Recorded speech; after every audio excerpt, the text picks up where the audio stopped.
There are so many stories on the business of football right now. Let's examine a few. Next week, a select group of NFL Golden Ticket winners will sign new contracts with headlines blaring total contract values of $60 million, $80 million, perhaps even $100 million. But, of course, none of those contracts will be worth anywhere near $100 million.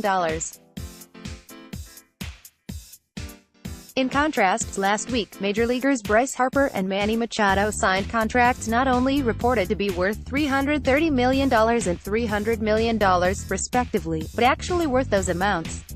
Even for players with the most leverage, free agents, NFL teams are able to keep the guaranteed portion of player contracts limited to the early, low-risk years. And while the player with the most leverage in recent history, Kirk Cousins, wrangled a fully guaranteed deal, he could not get more than 3 years guaranteed. Harper has 13 years guaranteed, Machado 10. I have heard all the arguments when I point these disparities out, even from those representing NFL players. One is, but the other sports play so many more games, season lengths are similar, no matter the number of games. Do NFL players have to play 80 games to make similar money to NBA and NHL players? Please. The other one is, NFL rosters are much bigger than the other sports, so are NFL franchise values and team revenues. Major League Soccer teams have fewer players and play more games than NFL teams. Should those players make more? Please. There is no player in NFL history, retired or active, whose career on-field earnings equal what Harper and Machado just signed for, and this is at a time when the MLB Players Association has been hinting at collusion by MLB teams. It proves once again that when it comes to the length, amount and security of player contracts, NFL players sit at the children's table. In my 10 years at the Combine with the Packers, I was always busy but rarely, if ever, watched a player work out. The Combine is a convention for NFL business, with every team contract negotiator and every agent in close proximity. NFL front office staff set up shop in various hotels, restaurants and bars around Indianapolis to meet with agents of players both on their team, to discuss extensions, adjustments or just relationship building, as well as agents for pending free agents hitting the market. As for tampering, there is always cover for teams and agents if the question is raised.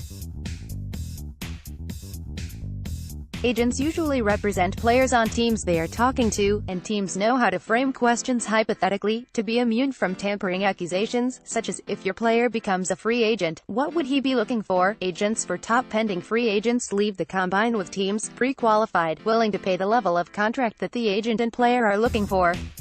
That then frames the negotiation when free agency officially begins. Finally, on the Combine, I strongly sense we are the waning days of Indianapolis being the regular host city for the event.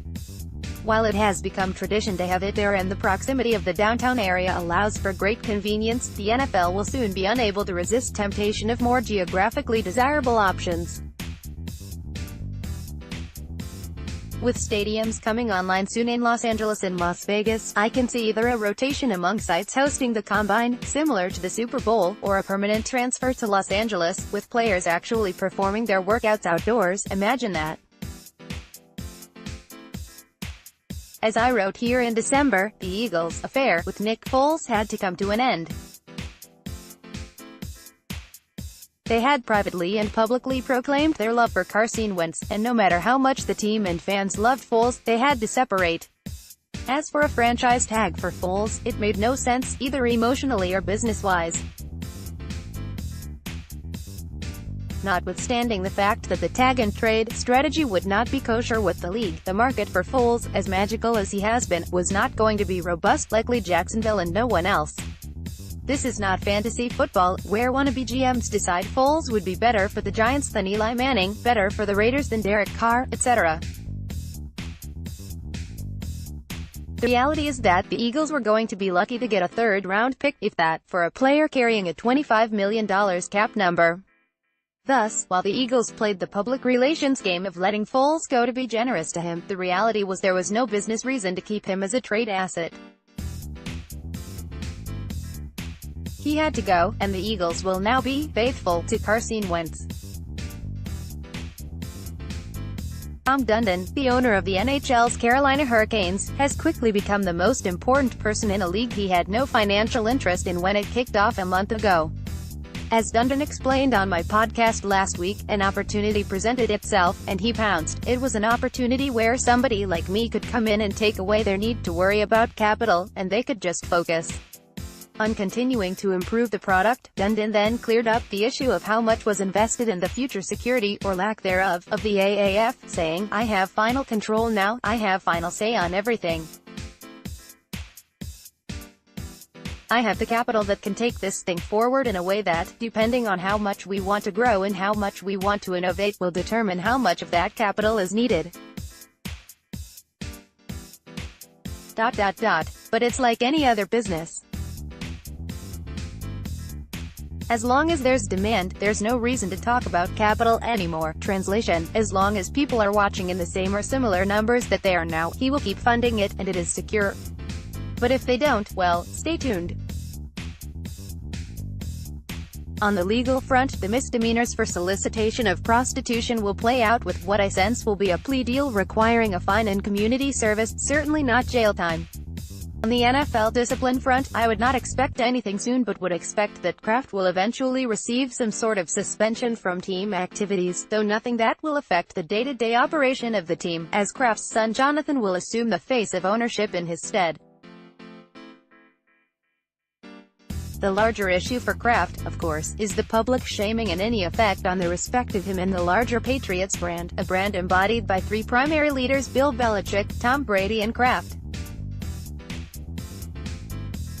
Now, one of that triumvirate has been identified, with graphic detail, in a compromised position. Finally, as for judgment of Kraft by other owners, I wouldn't expect too much. There are various and varied skeletons among that group, there won't be much shaming from them. For now on Kraft, the story is simple: there will be lawyers.